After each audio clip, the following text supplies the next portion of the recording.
Hey everybody, I want you to go and grab a pen and paper real quick. Because today I want to show you a 3-step formula to make sure that your business does not go bankrupt in the next 2 years. So I'm going to give you a sec to go and grab that.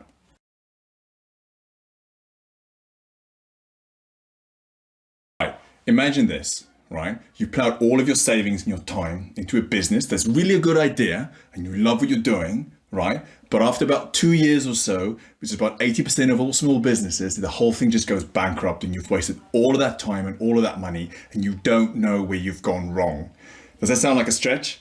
Well, let me tell you a quick story, right? So before this whole coronavirus thing, I went for dinner with friends of ours, and one of the friends there, one of the guys, I'm going to call him George because I don't want to embarrass him on camera. So George owns a fish and chip shop, right? Which is like a takeaway fish and chip shop, I guess. Good stuff, but nonetheless, fish and chip shop. Anyway, and during the whole night, George was kind of telling us about the problems he's been having, and this even before the coronavirus, right? And he was just like, he's struggling with his competitors and he's not understanding why his business isn't booming. And, you know, the customers love his product, obviously, but he's just struggling. And as the night was progressing, I felt really bad for him because he was like telling all these stories, these horror stories of how he's losing money and eventually he's going to have to close shop, and like it's all the emotional turmoil, the time wasted, and his friends are going to laugh at him and he's going to feel like a failure. And really towards the end of the evening, I felt terrible because I mean, it's a friend of mine. I felt really bad. So towards the end, like George was virtually in tears, just trying to talk about these problems that he's having. And then right at the end, I did something which I've never done before, right? As the check came, as the bill came, I took the bill, the check, and I took the pen that came with it, and I drew a triangle on this piece of paper for George. And I kind of wrote down on each side of this triangle, these 3 secrets, right? That large corporations have been employing for years, that I've sat in boardrooms and marketing meetings for like 15 years and listened to, that large corporations never share with small corporations. And that's what I want to share with you guys today, right? So here's what we're going to do. We're going to draw an upside down triangle because we know that upside down triangles are more important than regular triangles. And when you build your business, any small business, you need to have these 3 sides of the upside down triangle, right? And the first thing you need to go and do, because I made some notes here so I don't lie to you guys, is you need to understand what, right? So what I want you to go and do is grab your pen and paper that you've just got now, draw your upside down triangle. It's very important that is an upside down triangle. And I want you to write what on the top of this upside down triangle, right? And I'm going to give you some ideas now. And these are the things I want you to write down about your business, right? The what here is the products that you're selling, or the services, my spelling is horrible, that you're selling, right? Also, it is things that we call the average customer lifetime value, right? So this is a concept that we're going to talk about a lot more in the future, but this is saying that if you're a dentist, for argument's sake, and you know that a customer on average spends, let's say they start with a teeth clean and they go to like, I don't know, monthly hygiene treatments, and they do teeth whitening, maybe like a bridge and maybe some full orthodontic work. And we kind of know that roughly all of that costs you or cost the customer $5,000 or $10,000 over the lifespan of the customer. Then we know that the average customer lifetime value of that customer being with you is roughly like $5,000 to $7,000 or $10,000 of whatever it may be. So we need to understand what that figure is for you. Okay, so you need to go do some thinking on this one.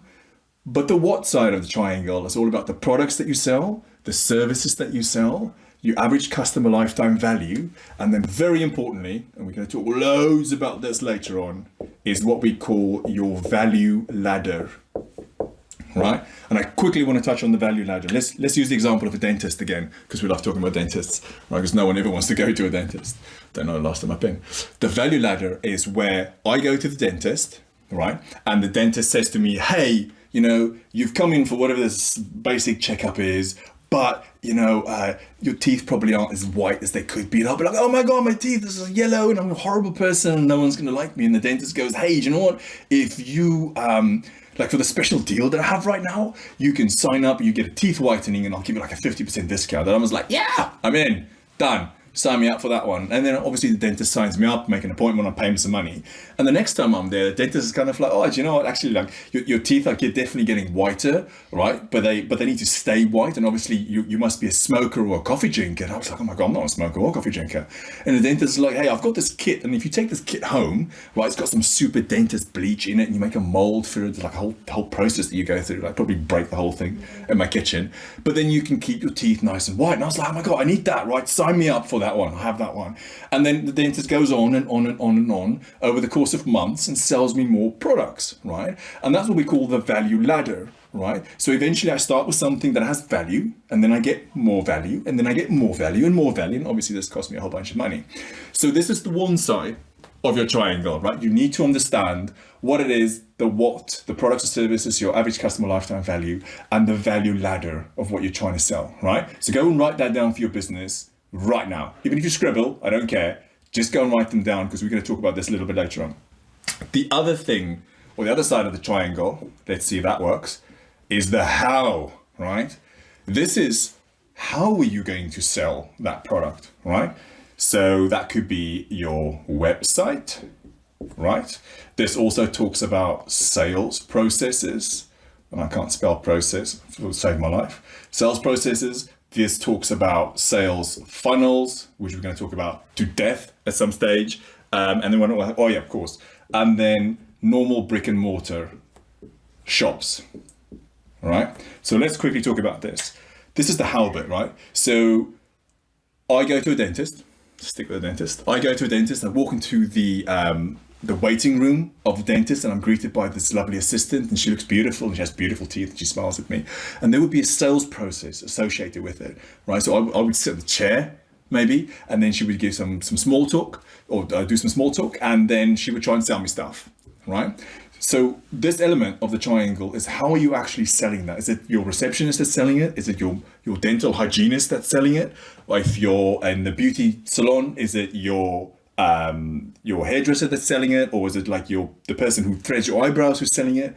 Or do we go online? Do you have a website? And if you have a website, what is that sales process in the website, right? Is it kind of like, how do you convert the stranger going to the website to the buyer, right? Or do you have a sales funnel? Right? Like we talk a lot about sales funnels, but sales funnels are like dedicated processes to try and get customers to buy stuff. It's much more aggressive than a website. But again, do you have a funnel, or do you have a bricks and mortar shop? Right? What is your approach? Like, do I just spend like a Saturday afternoon walking at the local shopping center, and I kind of just walk into your shop, and then I don't know, maybe it smells really nice, or you lure me in with free biscuits, or which sounds terrible. But however you get me into your shop, that will be your process of how you are selling this, right? So I want you to go and write down all these different things that you think you have as processes, whether or not it's websites or funnels or brick and mortar stuff, or stuff you tell your salespeople, or even if it's just in your head, write them down. That's the how, right? And then the last side of this triangle, let's see if we can write that out, is the who. Shocker. This is who you're actually going to go and talk to implement your process to sell your product, right? And this covers all the like things that we always get really carried away with, like social media, right? This is like Facebook and Instagram and Snapchat and Twitter and Twitch and Medium and YouTube and LinkedIn, and it's just like to death with all these social media platforms that we all think we need to be all over, right? But anyway, so this is your social media platforms. This is also think like how you approach your branding or marketing, right? And branding and marketing is actually really important, because that's what we're going to use to attract the right person to your business, right? Because this is kind of like saying, let's say you go to a farm, right? So in the UK, they have this thing called Glastonbury, right? And every year, everyone goes to this big farm in the middle of nowhere, up north, I think. I'm not sure, I've never been there. And it's called Glastonbury, and it's like a music festival, like a remake of Woodstock in 1969. And it's terrible weather, and this is like a really terrible place to be in, because everyone camps with tents and get drenched in the rain and get really drunk. I've obviously never been there, because I don't do stuff like that. But anyway, the point is, imagine you go to this Glastonbury festival, or this Woodstock festival, right? And you're trying to sell this pen, right? So the farmer who owns the farmland, he's going to go, yeah, sure, you can sell this because it's like, I don't know, 10,000 people at this festival in Glastonbury. You're like, yes. And I only have to pay the farmer like $10,000 to make the maths easy, right? And I can speak to 10,000 people. But actually, once I'm inside Glastonbury and I start walking around going, hey, do you want to buy a pen? You want to buy a pen? Look, you probably need a whiteboard. I'm going to upsell you on a whiteboard.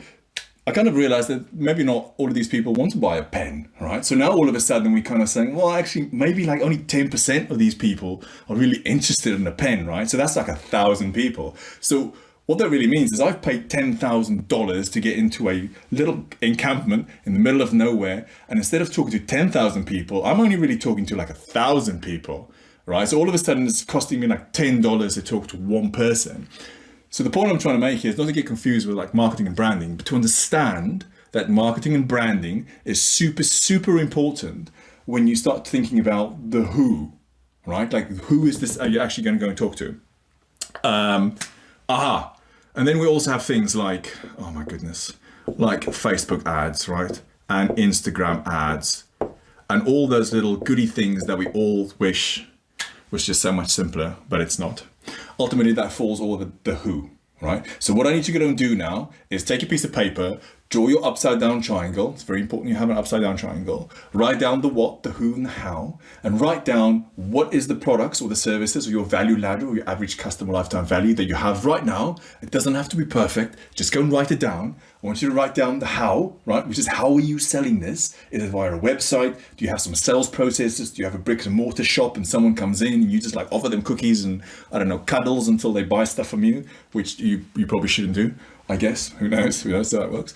And you have the who, which is the who you're actually talking to. And that's quite heavily on social media, on advertising, on branding, and on marketing, right? And once you've written all those things down, right? If you have a gap on anywhere, on either side of this, it has sides, it has 3 sides. On either side of this triangle, you have a problem.